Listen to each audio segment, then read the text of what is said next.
வள்ளுவர் வள்ளலார் வட்ட நேயர்களுக்கு என் அன்பான வணக்கம். இன்றைக்கு நாம் புறநானூற்றில் 26ஆம் பாடலை பார்க்க போகிறோம். இந்த பாட்டும் பாண்டியன் தலையாலங்கானத்து செருவென்ற நெடுஞ்செழியனை பற்றிய பாடல். ஆனால் பாடியவர் மாங்குடி கிழார். திணை வாகை, துறை அரசவாகை. அரசனுடைய வெற்றியை பற்றி பாடுவதல்லவா, அதனால் அரசவாகை துறை. இந்த பாட்டுல என்ன சொல்லியிருக்கோம்னா, மன்னனுடைய சிறப்புகள் எல்லாம் சொல்லிவிட்டு கடைசியில உன்னுடைய பகைவர்கள் மிகச்சிறந்த நோன்பு நோற்றுள்ளனர். அவங்க ரொம்ப புண்ணியம் பண்ணியிருக்காங்க. ஏன்னா உன்னுடைய பகைவன்னு பேரெடுத்தனாலதான் அவங்க சரித்திரத்தில் இடம்பெற போகிறார்கள். இப்ப எப்படி முருகனோட போரிட்டனால சூரபத்மன், துர்க்கையோட போரிட்டனால மகிஷாசுரன், ராமனோடு போரிட்டனால ராவணன், இவங்கெல்லாம் சரித்திரத்துல இடம்பெற்றிருக்கிறார்களோ அல்லது புராணத்துல இடம்பெற்றிருக்கிறார்களோ, அதே மாதிரி இந்த பாண்டியன் தலையாலங்கானத்து செருவென்ற நெடுஞ்செழியனோடு போரிட்டவர்கள் நம்ம முந்தின பாட்டுல பார்த்தோம். யாரு? சேர சோழர். சூரியனும் சந்திரனையும் போல வஞ்சினம் கூறி போரிட்டு அழிந்து போயினர். இப்போ இந்த பாட்டுலையும் உன்னை எதிர்த்து போரிட்டவர்கள் செய்த பாக்கியம்தான் என்ன? அவங்க நோன்பு நோற்ற காரணத்தினால் உன்னுடைய மாற்றான், உன்னுடைய பகைவர் என்று பெயர் பெற்றனர். அப்ப நம்ம யாரை எதிர்க்கிறோன்றதுலயும் நம்முடைய தராதரம் இருக்கு. ஒரு தரமான ஆளை எதிர்த்து நிற்கும் போது இருவருடைய தரமும் அதில் நிர்ணயிக்கப்படுகிறது, அது நிலை பெறுகிறது. ஒரு தரங்கட்ட ஆள்கிட்ட போய் மோதி சண்டை போடுறதுனால சண்டை போடுறவருடைய தரமும் குறைஞ்சு போயிடும். சரியா? அதனால தோல்வி வெற்றி தோல்வி என்பது முக்கியம் இல்லை, அந்த போராடுற அந்த ஸ்பிரிட் தான் முக்கியம்.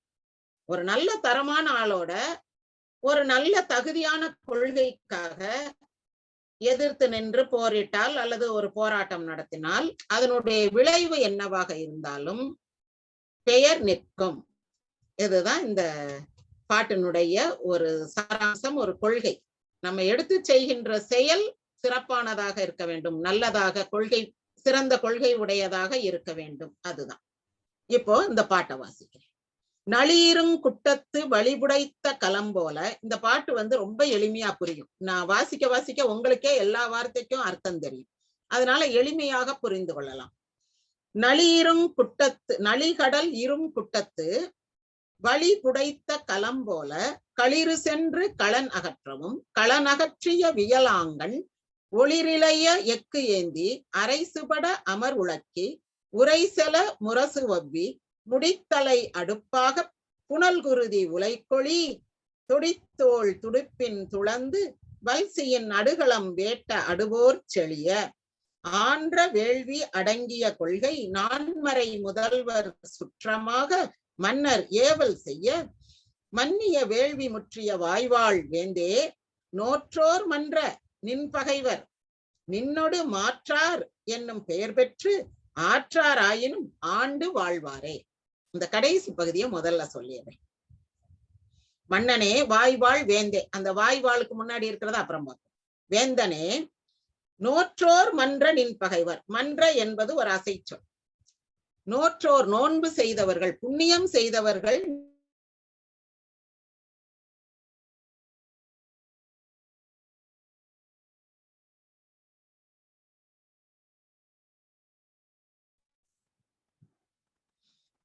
பகைவர்கள் புண்ணியம் செய்தவர்கள், நோன்பு நோற்றவர்கள்.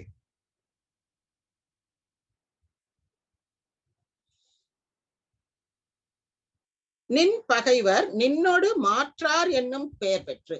உன்னுடைய பகைவர்கள் உன்னோடு மாற்றார், உன்னுடைய பகைவர் என்னும் பெயர் பெற்று.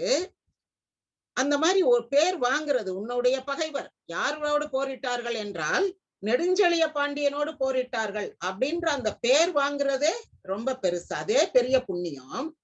ஆற்றாராயினும் ஜெயிக்கல, அவங்களால எதிர்த்து நிக்க முடியல, ஆற்ற முடியல அப்படின்னா அவங்களால ஆத்த மாட்டாதவன் சொல்லுவோம்ல, எதுவும் இயலாதவன், இவன் அதுக்கு சரிப்பட்டு வரமாட்டான்னு அந்த வடிவேல் ஜோக்ல சொல்ற மாதிரி இவங்களால அந்த போர்ல எல்லாம் ஜெயிக்க முடியல, அவன் ஒரு ஆத்த மாட்டாதவன், இயலாதவன் அப்படின்ற ஒரு பொருள். அதுதான் இந்த ஆற்றார்ன்றது இன்னைக்கும் நமக்கு பேச்சு வழக்குல இருக்கு. ஆற்ற மாட்டாதவன் அப்படின்ற வார்த்தையாக நம்ம சொற்றொடராக புழங்குகிறோம். அப்ப ஆற்றாராயினும் ஆண்டு வாழ்வாரே, அவங்களால ஜெயிக்க முடியல, அவங்களால உன்னை எதிர்த்து நிக்க முடியல, போர்ல வந்து தாக்கு பிடிக்க முடியல, இருந்தாலும் ஆண்டு வாழ்வாரே, அவர்கள் வாழ்வார்கள், பெயர் அவர்களுடைய பெயர் நிலைத்து நிற்கும். எதனால?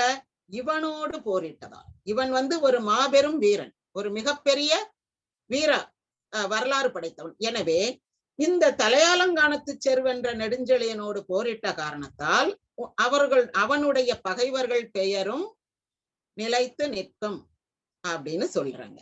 சரி, அப்படி என்னதான் இவன் ரொம்ப புகழ் படைத்தவன் அப்படின்றத மேல பார்ப்போம். இது வந்து ரொம்ப எளிமையான ஒரு பாட்டுங்க. நீங்க அப்படியே வாசித்துட்டு வரும்போதே உங்களுக்கு பொருள் புரிஞ்சிடும்.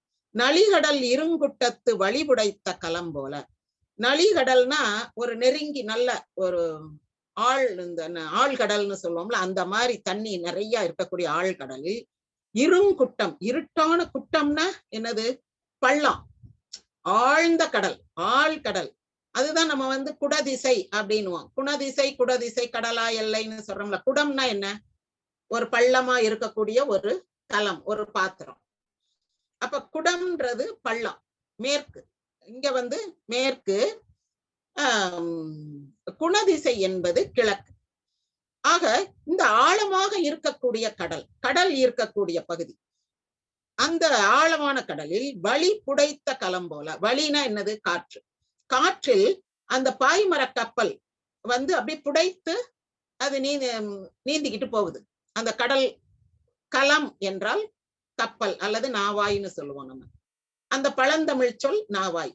ஆக அந்த நாவாயானது கப்பலானது, அதன் பாய்மர கப்பல், அதனுடைய பாய்கள் புடைத்து காணப்பட, காத்து அடிக்கும் போது அந்த பாய் புடைத்து தானே தெரியும். அப்பதானே அந்த காற்று போகிற திசையிலேயே இந்த கப்பல் போகும்.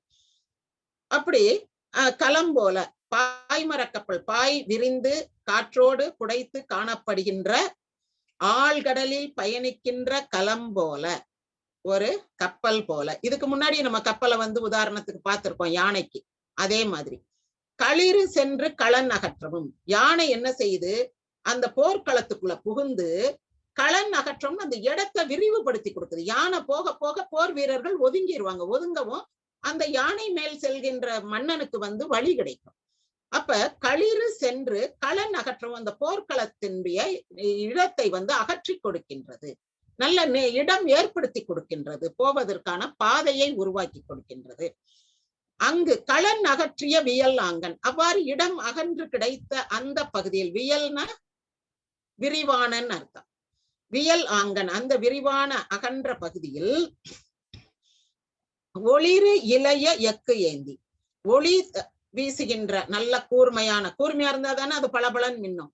கூர்மையான இலை வடிவில் செய்யப்பட்ட எக்குனா இங்க வேல் ஏந்தி, அந்த வேல்படையை கையில் கொண்டு, இதற்கு முன்னாடியும் நம்ம அவனுடைய வேல்படை பற்றி படிச்சோம். அப்ப அவன் கையில, அந்த நெடுஞ்செழிய பாண்டியன் கையில் வேல் வைத்திருக்கிறான். அரைசு பட அமர் உலக்கி. அரைசுனா என்னது? அரசு. இது வந்து அந்த ரா வந்து ரா ரைன்னு மாறி இருக்குது. அரைசு பட, அரைசு வீழ. இந்த பட அப்படின்னா பட அப்படின்னா வீழ்ச்சின்னு அர்த்தம். அதனாலதான் நம்ம வந்து வாழ்த்தப்பட்டார் அல்லது போற்றப்பட்டார் அப்படி பட் அப்படின்னா அந்த படு என்ற வினை பயன்படுத்தக்கூடாது, அது அழிவினை. செய்ய பெற்றது, பெரு என்ற வினை பயன்படுத்தணும். எப்போ நம்ம வந்து செயற்பாட்டு வினை வாக்கியங்கள் பயன்படுத்தும் போது செய்யப்பட்டதுன்னு சொல்லாம செய்ய பெற்றது அப்படி சொல்லணும். இந்த பட்டது அப்படின்னு சொன்னா அழிந்து போனதுன்னு அர்த்தம். ஆக இங்க என்ன சொல்லியிருப்பாருங்க? அரைசு பட, அரைசு வீழ்ந்து பட, அரசுகள் வீழ்ச்சி பெற, அரசர்கள் வீழ்ச்சி பெற, அமர் உலக்கி போர் செய்து. அமர்னா போர், அமர்க்களம் அப்படின்னா போர்க்களம்னு அர்த்தம். இப்ப வந்து ரொம்ப அமர்க்களப்பட்டு போச்சுன்னா, ரொம்ப ஆட்டப்பாட்டம் கொண்டாட்டமா இருந்தா நம்ம அமர்க்களம்ன்றோம். அப்படி இல்லை, அமர்னா போர். அமர் உலக்கி போர் செய்து, உரை செல முரசு வவி. முரசு வவின்னா என்னது? முரசை கவ்வுறது, கைப்பற்றுதல்.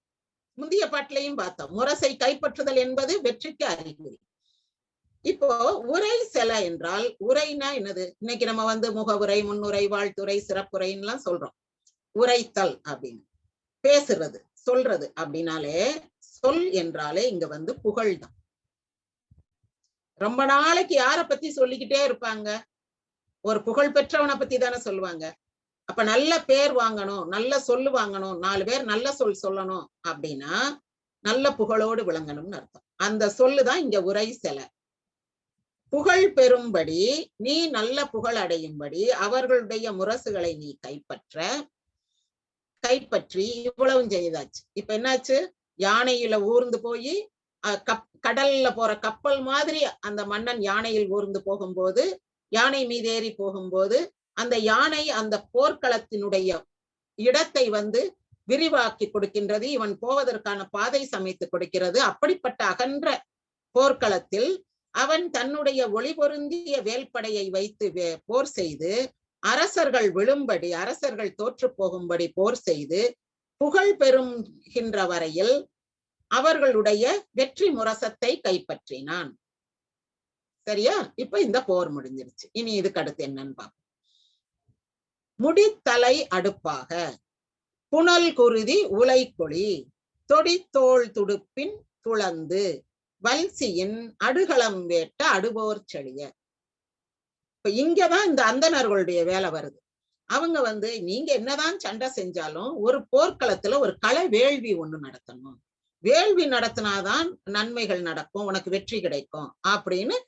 இந்த நோய்க்கும் பாரு பேய்க்கும் பாருன்னு சொல்லுவாங்கல்ல, நீங்க சண்டை போடுறத சண்டை போடுங்க, ஆனா அதோட அந்த சாமிக்கும் செஞ்சிருங்க, இந்த வேள்வி செய்யணும் அப்படின்னு சொல்லி கொடுத்தனால இந்த 2 வேலைகளும் இப்ப அதுல என்ன ஆகும்னா, நம்முடைய அந்த சுய முயற்சி அதுல வந்து நமக்கு நம்பிக்கை குறைஞ்சு, நான் நல்லாதான் படிச்சேன், இருந்தாலும் எங்க அம்மா கோயிலுக்கு எல்லாம் போனாங்க, அதுலதான் எனக்கு அப்படின்னு ஆயிரும். நான் படிச்சேன் பாஸ் பண்ணேன் அப்படின்னு இல்லாம, கோயிலுக்கு போகணும்பா, கோயிலுக்கு போனாதான்ப்பா நல்லது நடக்கும் அப்படின்னு சொல்லும் போது, படிக்கவும் செய்யணும், கோயிலுக்கும் போகணும், வேலையும் பார்க்கணும், சாமியும் கும்பிடணும், இங்கேயும் பார்க்கணும், அங்கேயும் ஒரு பரிகாரம் பண்ணணும். இப்ப பாருங்க, கோயில் எல்லாமே பரிகார ஸ்தலங்கள் ஆயிருச்சு. பரிகார ஸ்தலம் அப்படின்னா கோயில்கள் வந்து என்ன ஆகுது, பூஜைக்கான இடமாக இல்லாமல் பரிகாரத்திற்கான இடமாக, இது வேணும்னா இந்த கோயிலுக்கு போங்க அப்படின்ற மாதிரி ஆயிருச்சு. இப்போ இந்த வேள்வி, கள வேள்வி செய்வதற்கு என்ன செய்யறான்னா, முடித்தலை அடுப்பாக, தலை இருக்கு இல்லையா, அந்த தலை தான் வந்து அடுப்பாக இருக்குதான். கொஞ்ச காலத்துக்கு முன்னாடி ஒரு வீடியோ கூட போட்டு வந்துருச்சு, ஒரு மனித தலை மாதிரி ஒரு அடுப்பு, அதுல விறகு வச்சு எரிக்கிற மாதிரி. அந்த மாதிரி மனித தலை வந்து அடுப்பாகவும், அதுக்கு மேல வந்து ஒலப்பானை வைப்போம்ல, அரிசி களைஞ்சு போடுறதுக்கு, சோறாக்குறதுக்கு ஒலை வைக்கிறது. இப்ப நிறைய பேருக்கு தெரியாது, குக்கர்ல வைக்கிறவங்களுக்கு. மற்றபடி அரிசி ஒலை வச்சு அதுல அரிசி போடுவோம், தண்ணி கொதிக்க வைக்கிறது.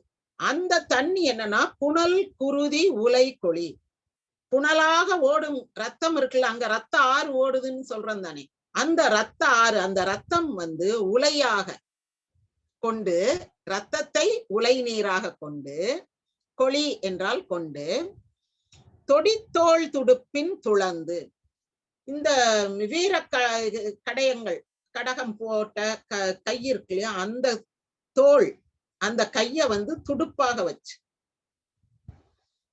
கை கால் வெட்டுப்பட்டு கிடக்கிற அந்த கையை எடுத்து அதை வச்சு அந்த ஒலைய கிண்டுறது, துடுப்பாக கொண்டு. துடுப்புனா என்னன்னா, இந்த களி கிண்டுவாங்கல்ல, களி கிண்டும் போது அதை வந்து விடாம கைவிடாம கிண்டுறதுன்றது. அப்ப அதாவது நிறுத்தாம கிண்டுறதுதான் கைவிடாம கிண்டுறது. அது கிண்டிக்கிட்டே இல்லைன்னா கீழே பிடிச்சிடும். அப்படி கிண்டுறதுக்கு பேர் தான் துடுப்பு. அது எதுல செஞ்சிருப்பாங்கன்னா, பொதுவா மரத்துல செஞ்சிருப்பாங்க. குறிப்பா பனை மரத்தினுடைய அந்த பனை ஓலையினுடைய நடுப்பகுதி இருக்கும்ல, அந்த ஸ்டெம் அந்த மாதிரி வர்றது நடுவுல, அதை வந்து நல்லா உரசி பாலிஷ் பண்ணி அதை வந்து துடுப்புன்னு செய்து வச்சிருப்பாங்க. அந்த துடுப்பு வந்து இங்க என்னன்னா, போர் வீரனுடைய தோல், தொடித்தோள் துடுப்பாக துளந்து அதை வைத்து கிளறி, வல்சியின், வல்சினா அரிசி, இது என்ன வகையான அரிசின்னு தெரியல, அரிசிக்கு பேரு வல்சி. அரிசி தவசின்னு சொல்லுவாங்க, கேள்விப்பட்டிருக்கீங்களா? தவசின்னா இந்த சிறுதானியம்னு சொல்றோம்ல, அதுதான் தவசி.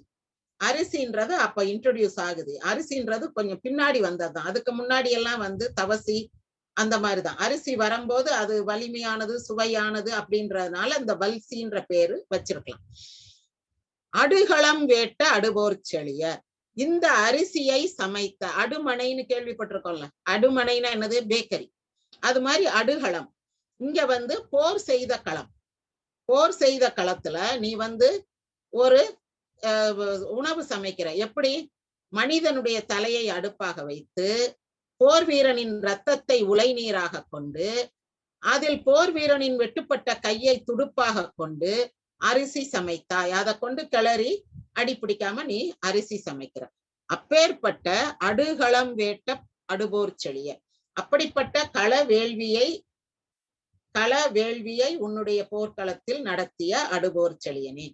ஆக இவனுடைய வெற்றிக்கு வந்து இவனுடைய வீரம் மட்டும் காரணம் அல்ல, இந்த வேள்வியும் ஒரு காரணம் என்று பொருள் கிடைக்கிறது. அடுத்தது, இந்த கள வேள்வி செய்தது யாரு? அந்த புகழ் யாருக்கு போகுதுன்னு பார்க்கணும்ல. அது வந்து நான்மறை முதல்வர் சுற்றமாக ஆன்ற வேள்வி அடங்கிய கொள்கை. ஆன்ற வேள்வினா நல்ல அந்த வேள்வி செய்து பழக்கப்பட்ட, ஆன்ற அமைந்த பெரியோர்ன்றோம்ல, அந்த வேள்வியிலேயே ஊறி போன, அது செய்து செய்து பழக்கப்பட்ட அனுபவசாலிகள், அடங்கிய கொள்கை உடையவர்கள். அவங்க அடக்கமா தான் இருப்பாங்க. அடுத்த ஊர்ல வந்து பிழைக்க வந்துட்டு அப்புறம் அடக்கமா தான் இருப்பாங்க, ரொம்ப பேச மாட்டாங்க. நீங்க குறிப்பா பாருங்க, சிலர்லாம் வந்து படபடன் உள்ளது உள்ளபடி மனசுல தோன்றியதை சொல்லிடுவாங்க. சிலர்லாம் எதையும் சொல்லாம அமைதியா இருப்பாங்க. அதுக்கு ஒரு காரணம், அவங்க ரொம்ப படிச்சவங்களா இருப்பாங்க. எங்க பேசணுமோ அங்க மட்டும்தான் பேசுவாங்க. எல்லா இடத்துலயும் தனக்கு தெரிஞ்சதை சொல்றதுனால என்ன பிரயோஜனம் அப்படின்னு சொல்ல மாட்டாங்க. அந்த மாதிரி அடங்கிய கேள்வின்வாங்க, அடங்கிய கொள்கை உடையவர்கள். நான்மறை முதல்வர் சுற்றமாக, 4 மறைகளையும் கற்ற வேதியர். இந்த நான்மறை வேதியர் 4 வேதங்களையும் கற்றவர்கள், அவர்கள் சுற்றமாக, அவங்களுடைய சுற்றம், அந்த வேத பிராமணர்கள் எல்லாம் உங்கள் கூடியிருந்து மன்னருக்கு ஏவல் செய்ய. மன்னருக்கு அவங்க என்ன ஏவல் செய்வாங்க? போய் போர்க்களத்திலேயா போராடுவாங்க? அது கிடையாது, வேள்வி செய்வாங்க, அவ்வளவுதான். ஆக இவர்கள் வந்து வேள்வி செய்ய 4 மறைகளையும் கற்ற வேதியர் மன்னனுக்கு சுற்றமாக இருந்து. சுற்றம்னா என்ன? அவங்கதான் க்ளோஸ் கான்டாக்ட் மன்னனுக்கு. அப்ப அவங்க மன்னனுக்கு ரொம்ப வேண்டியவர்களாக இருந்து மன்னனுக்கு ஏவல் செய்ய, மன்னனுக்கு இந்த கள வேள்வியை செய்து தர, மன்னிய வேள்வி முற்றிய வாய்வாழ்வேந்தே. இந்த உனக்கு நெருக்கமானவர்கள், மன்னியன நெருக்கம், உனக்கு நெருக்கமானவர்கள் செய்த வேள்வி முற்றிய, வேள்வி நல்லபடியா நடந்து முடிஞ்சிருச்சு. அப்ப வேள்வி சிறப்பாக நடந்தது என்றால் உனக்கு வெற்றி நிச்சயம். அப்படி வேள்வியை சிறப்பாக நடத்தி முடித்த வாய்வாழ் வேந்தே, வெற்றி வாளை கொண்ட வேந்தனை. வேள்வி முடிஞ்சாலே வெற்றிதான் அப்படின்னு. இனி நோற்றோர் மன்ற நின் பகைவர். உன்னுடைய பகைவர்கள்லாம் நோன்பு நோற்றவர்கள், நிறைய சாமி கும்பிட்டுருக்காங்க. உனக்கு பகைவனாக வந்து உன்னால் அழியணும். இத எப்படி இருக்குன்னா, இந்த புராணங்கள்ல எல்லாம் கண்ணன் வந்து எதிரியை அழிச்சிருவான். அழிச்ச உடனே, அல்லது துர்க்கை, யாரோ ஒரு சாமி அந்த அசுரர்களை தானே அழிக்கும். அந்த அசுரர்களை அழிச்ச உடனே அவங்க வந்து அந்த ஜெயிச்ச, தன்னை தோற்கடித்த தெய்வத்திடம் வந்து வரம் கேட்பாங்க. நான் வந்து உன் கையால சாகணும் அப்படின்னு போன ஜென்மத்துல நான் தவம் செய்தேன், அப்படி இப்படி எல்லாம் சொல்லிட்டு, அப்புறம் வந்து நான் உனக்கு வாகனமா இருக்கணும், உனக்கு கொடியா இருக்கணும் அப்படின்ற மாதிரி ஏதாவது ஒண்ணு கேட்டு இவங்க கிட்டயே அப்படியே செட்டில் ஆயிடுவாங்க. இப்ப அந்த சூரபத்மன்னா கொடியாகவும் சேவலாகவும் மயிலாகவும் மாறுவான். அப்புறம் மகிஷாசுரன்லாம் அந்த எருமை வாகனம் ஆயிடுவான். இப்படி எல்லாம் வந்து புராணங்கள். இப்ப அந்த புராணங்களுக்கெல்லாம் ஒரு முன்னோடியாக இதுல ஒரு நமக்கு ஒரு கருத்து என்ன கிடைச்சிருக்கு? அந்த எதிரிகள் எல்லாருமே நோன்பு நோற்றவர்கள். ரொம்ப வேண்டி விரும்பி இவனை வந்து பகைவனாக அடைந்து இவனிடம் தோற்று போய், அதெல்லாமே ஒரு வேண்டுதல் மாதிரி நோன்பு நோற்றவர்கள் நின்னோடு மாற்றார் என்னும் பெயர் பெற்று, உன்னோட வந்து மாற்றான், உன்னை எதிர்த்தவன் என்ற பெயரை பெற்று, ஆற்றாராயினும் ஆண்டு வாழ்வரே. அவங்க ஆத்தமட்டாதவங்களா இருந்தாங்க, உன்னோட ஜெயிக்க முடியாட்டினாலும் கூட அவங்க தொடர்ந்து இந்த வரலாற்றில் உன்னுடைய பெயர் இருக்கும் வரை, விளங்கும் வரை அவர்களுடைய பெயரும் இருக்கும் என்று கூறுகிறார். எப்படி இருக்கு பாருங்க. சரி, நான் ஒரு தடவை பாட்டை மட்டும் வாசித்து விட்டுறேன். நலிகடல் இருங்குட்டத்து வழிபுடைத்த கலம்போல களிறு சென்று களநகற்றவும் களநகற்றிய வியலாங்கன் ஒளிரிலைய எக்கு ஏந்தி அரைசுபட அமர் உலக்கி உரை செல முரசு வவ்வி அது வரைக்கும் சொல்லும். இருண்ட கடல், ஆழமான இருண்ட கடலில் பயணிக்கின்ற பாய்மர கப்பல் போல, அதாவது கடலை கிழித்து செல்கின்ற, அதுதான் அங்க மெயின், கடலை வந்து கிழித்து கொண்டு வழி அமைத்து கொண்டு போகின்ற பாய்மர கப்பல் போல மன்னன் அமர்ந்து வரும் களிரானது, அந்த அரச களிறு போர்க்களத்தில் அம்மன்னனுக்கு வழி அமைத்து கொடுக்கவும், அந்த போர்க்கள வீரர்களை எல்லாம் அப்புறப்படுத்தி வழி அமைத்து கொடுக்கவும், அந்த இடத்தில் அகன்ற அந்த பெரிய போர்க்களத்தில் ஒளி வீசுகின்ற எக்குப்படை, எக்குப்படைனா அந்த வேலாயுதத்தை ஏந்தி அரசர்களை கொன்று போர் செய்து புகழ் விளங்க, அவர்களுடைய வெற்றி முரசுகளை கைப்பற்றி மன்னர்களின் தலையை அடுப்பாக கொண்டு, அவர்களின் இரத்தத்தை உலை நீராக கொண்டு, அவர்களின் தொடியணிந்த தோளை துடுப்பாக கொண்டு அரிசி சமைக்கின்ற அடுகளத்தில், போர்க்களத்தில் கள வேள்வி இயற்றிய மன்னன் செழியன் எனப்படும் நெடுஞ்செழியன் ஆவான். ஆன்ற வேள்வி அடங்கிய கொள்கை நான்மறை முதல்வர் சுற்றமாக மன்னர் ஏவல் செய்ய மன்னிய வேள்வி முற்றிய வாய்வாழ் வேந்தே. நல்ல வேள்விகள் பல செய்து அனுபவப்பட்ட பட்டறிவு கொண்ட அடங்கிய கொள்கை, ஆரவாரம் இல்லாத அடக்கமான பண்புடையவர்கள் நான்மறை முதல்வர் சுற்றமாக, 4 மறைகளையும் கற்றுத்தேறிய வேதியர் உனக்கு சுற்றமாக, உனக்கு நெருக்கமாக இருந்து உனக்கு பணி செய்ய, மன்னர் ஏவல் செய்ய என்றால் மன்னருக்கு பணி செய்ய, சுற்றமாக மன்னருக்கு பணி செய்ய மன்னிய வேள்வி முற்றிய வாய்வாழ் வேந்தே. உனக்கு நெருக்கமானவர்கள் உனக்கு செய்து தந்த வேள்வியை சிறப்பாக செய்து முடித்த வெற்றிவாழ் வேந்தனே. நோற்றோர் மன்ற நின் பகைவர், இதுதான் இந்த சொல்லி கொடுக்கிறது. இதுதான் அந்த வேதியருடைய வந்து ஒரு வித்தியாசமான பாடம் அல்லது நமக்கு வந்து சொல்லி கொடுக்கிறது. உன்னுடைய பகைவர்கள்லாம் ரொம்ப புண்ணியம் பண்ணியிருக்காங்க, உன்கிட்ட அடிபட்டு சாகணும் அப்படின்ட்டு. அதாவது பகைவர் மேல எந்தவித இரக்கமும் வந்துவிடக் கூடாது என்பதற்காக, அல்லது ஒரு தண்ணீரக்கம் வரக்கூடாது, ஐயோ அவனை அடிச்சுட்டனே வச்சுட்டனே அப்படியெல்லாம் நினைக்க கூடாதுன்னா, அவன் முன் ஜென்மத்துல செஞ்ச பாவம் இந்த மாதிரி நடந்திருக்கு, அல்லது அவன் செஞ்ச புண்ணியம் உன்கிட்ட அடி வாங்கினது இல்ல, வேற எவன்ட்டையாவது அடி வாங்கி இருந்தா பழச்சிருக்க மாட்டான். இப்படியெல்லாம் வந்து எல்லாத்துக்கும் பாவ புண்ணியத்தை காரணம் காட்டுதல். தன்னுடைய அந்த தீதும் நன்றும் பிறர் தர வாரா அப்படின்னா இப்ப செய்யறது, இப்ப நம்ம நல்லது செஞ்சா நல்லது நடக்கும், அடுத்தவனா நமக்கு வந்து கெடுதல் பண்ண போறான் அப்படின்றது. இது என்னன்னா உனக்கே தெரியாது, ஏதோ ஒரு ஜென்மத்துல உங்க அம்மா அப்பா தாத்தா பாட்டேன் அல்லது நீ ஏதாவது ஒரு ஜென்மத்துல செஞ்ச பாவம் அல்லது செய்த புண்ணியம் இப்ப வந்து நடக்குது அப்படின்னா நமக்கும் இந்த வாழ்க்கைக்கும் சம்பந்தம் இல்லாம நம்மளை வந்து அப்புறப்படுத்திடுறது. ஆக நோற்றோர் மன்ற நின் பகைவர், உன்னுடைய பகைவர்கள் நோன்பு நோற்ற காரணத்தால் நின்னோடு மாற்றார் என்னும் பெயர் பெற்று, உன்னுடைய பகைவர் என்ற பெரும் பெயர் பெற்று ஆற்றாராயினும் ஆண்டு வாழ்வரை, உன்னை வெற்றி கொள்ள முடியாதவர்கள் என்றாலும் உன் பெயர் நிலைத்திருக்கும் வரை அவர்களுடைய பெயரும் நிலைத்திருக்கும். நன்றி, வணக்கம்.